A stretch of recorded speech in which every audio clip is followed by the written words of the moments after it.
Hello guys and welcome back again to our channel, and for today's video this is the last stop that we did here in Victoria before going back to the campsite.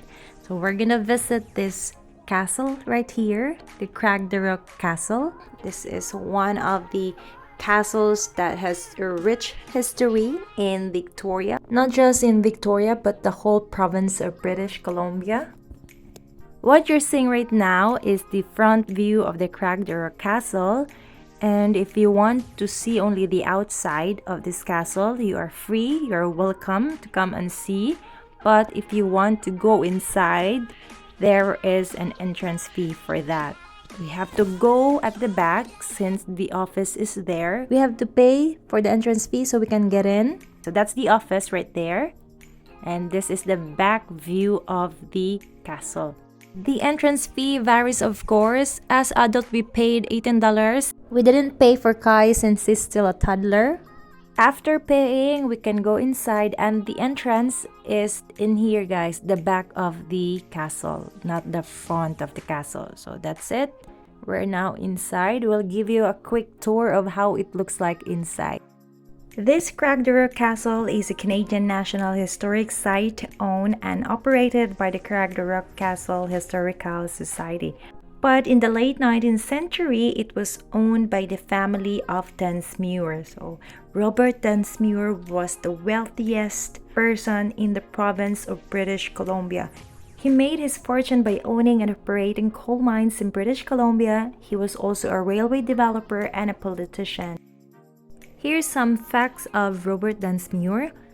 Robert was born in Hartford, Scotland, and immigrated to Canada in the early 1850s. He came from a family of coal masters. He began working in British Columbia for the Vancouver Coal Company until he discovered and founded his own coal mine in Wellington, British Columbia. Robert was married to Joanne White, who was also from Scotland, and they did have 11 children, although one did not live beyond infancy. He had 8 daughters and 2 sons. The construction of this castle commenced in the late 19th century with a vision of serving as a luxurious abode for the esteemed coal tycoon Robert Dunsmuir and his spouse Joanne. Unfortunately, Robert's demise in April 1889, prior to the castle's completion, resulted in the responsibility falling upon his sons, Alexander and James. During that time as well, James spearheaded the construction of another grand edifice, which was the Hatley Castle, located in Colwood, British Columbia. The Craigdarroch Castle is about a wealth of local history, but if you're not interested in local coal baron history during Victoria's colonial era, if this is not something interesting for you, you can go visit instead the Hatley Castle. Hatley Castle looks more like a castle than Craigdarroch Castle. It is also set on a beautiful property, which is a National Historic Site with an ocean view. They also have a beautiful gardens on the property. If next time we're gonna go back again to Victoria, that's for sure one of our list to visit, the Hatley Castle. Last time we don't really have much time to explore the Victoria, that's why we ended up only 3 places we visited. Upon John Dunsmuir passing the estate through her heirs, her daughters transitioned into the position of land speculator Griffith Hodges, who subdivided the land for prospective development. In a bid to invigorate sales amid a sluggish real estate market, Hodges devised a raffle with the castle as a grand prize. Solomon Cameron emerged as the fortunate winner but subsequently relinquished ownership due to financial hardships. Consequently, the Bank of Montreal assumed ownership in 1919. The Craigdarroch Castle underwent diverse roles over the years, serving as a military hospital in the 1919 to 1921, and then it became a Victoria College in 1920 to 1946, and the Victoria Conservatory of Music in 1968 to 1979. Presently, it is under the stewardship of the Craigdarroch Castle Historical Museum Society, a private non-profit organization, and attracts approximately 150,000 visitors annually.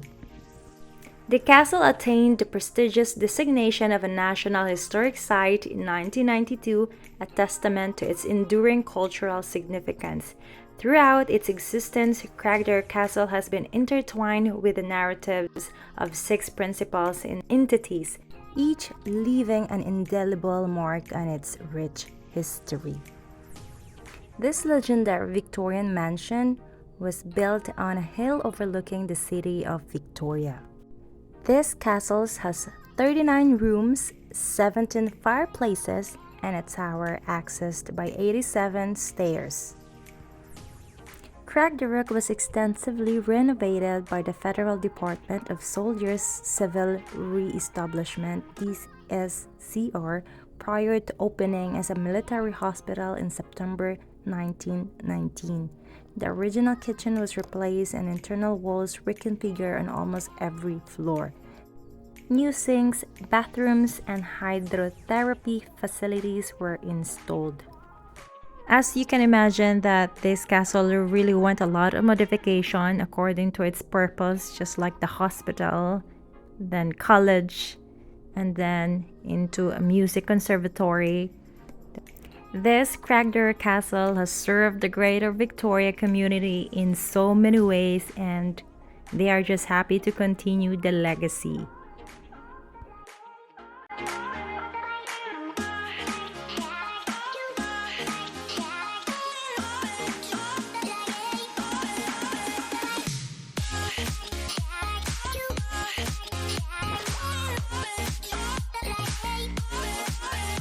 On our way back, I did not expect that we will able to pass this area, the tent city in the Pandora Avenue here in Victoria.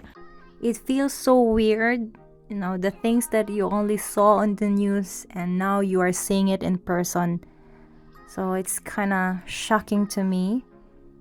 And I've seen some people who lived in the tent, but not really like a lot of them. So it's kind of shocking. We do have homeless as well in Calgary, but I think this is worse here in Victoria.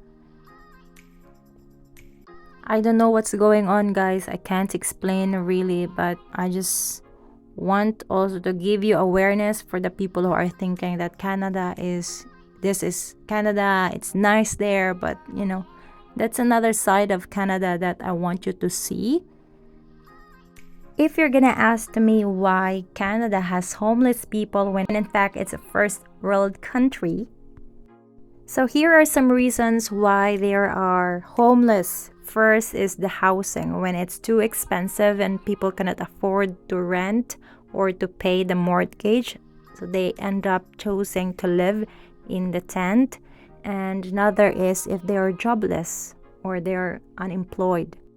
Second is addiction. People who are into substance abuse, they end up being in the street or living in a tent. And some of those people who are into substance abuse, they actually end up dying or dead.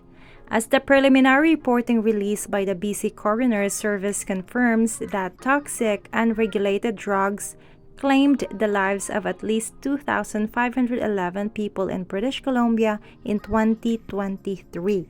That's the largest number of drug-related deaths ever reported to the agency.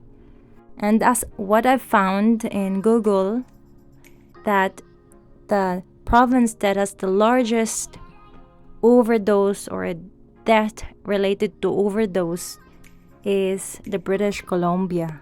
Third reason is people who have mental illness. So when there's no family or relatives taking care of them, so they end up in the street as well.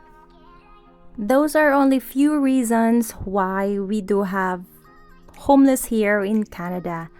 And this is the end of our video. We do hope you still enjoyed this episode, even the last part was not so nice to see. It's heartbreaking, but that's the reality of life, that there are people who are extremely rich and there are also people who cannot even afford to rent a room.